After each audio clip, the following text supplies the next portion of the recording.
Did you know that Martin Scorsese, Francis Ford Coppola, Andrei Tarkovsky, or even Steven Spielberg When the horizon's at the bottom, it's interesting.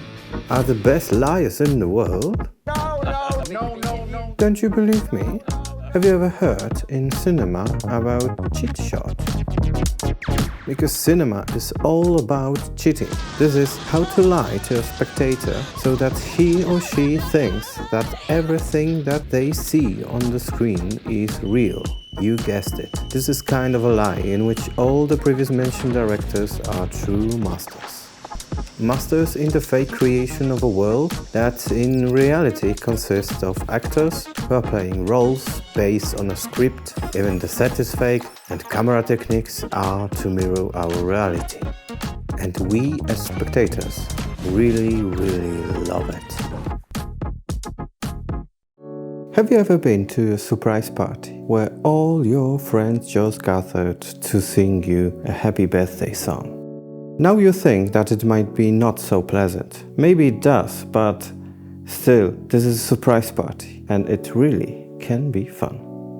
Regarding cinema and surprise, Alejandro González Iñárritu describes it in a brilliant way.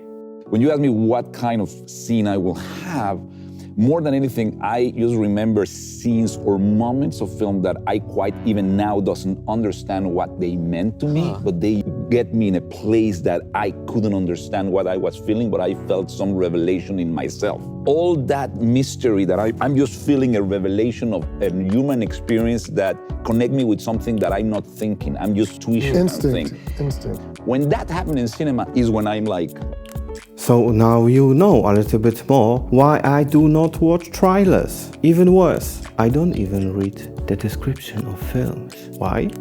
Because of surprise. Because I want to be deceived. I don't want to know what is the story about. Because cinema tricks you every time. The whole cinema is a surprise. In other words, we call it deceiving. So, directing is the art of deceiving a viewer. And the best directors can deceive you in every scene. And they should deceive you in every scene. They're giving various clues, they're using symbolism, they're staging the scene accordingly so that we as the viewers think that this is real.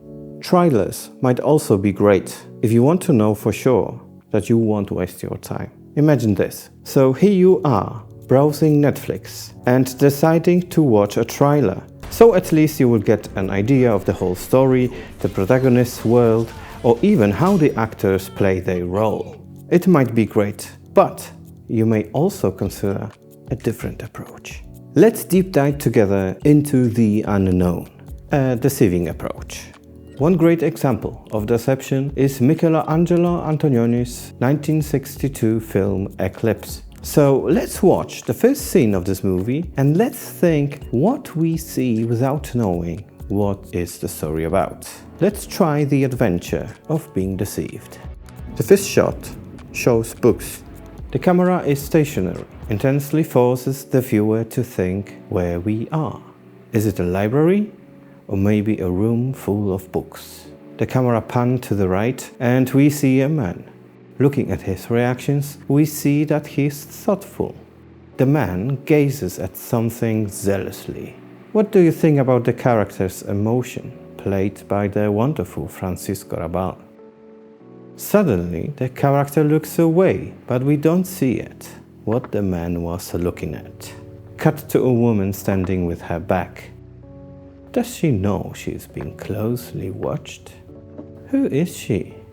What is she doing here? Maybe she has come to rent a room. A wonderful leg shot, showing Monica Vitti, a symbol of female beauty in Italian cinema.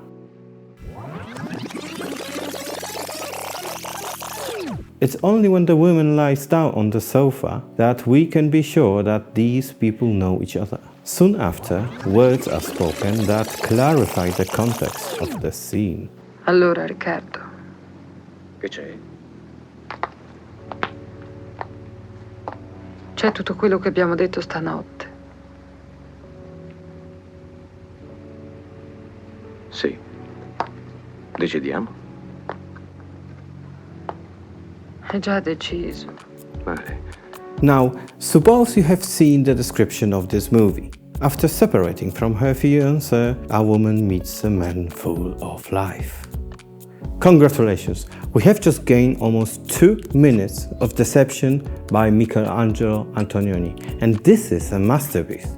I could tell you more about the contrast of the couple, that he is in white, she is in black, the different frames that enhance the tension, the use of off-screen space, or the staging in which the woman dumping the guy stands while he sits. But movie watching is not about technical analysis, but about a sense of constant deception. And in this, Antonioni is a master. I hope that you haven't seen this movie before. I encourage you to watch it. And I'm really jealous that you will be seeing it for the first time. I hope that you know a little bit more why every frame has a meaning. If you want to know more, please subscribe to my channel, because I bet when the next video will be released, the YouTube algorithm will forget about me. So you have to remember about me, which will really help to grow my channel. In the next episode, we will also cover the scene from the same movie by Michelangelo Antonioni.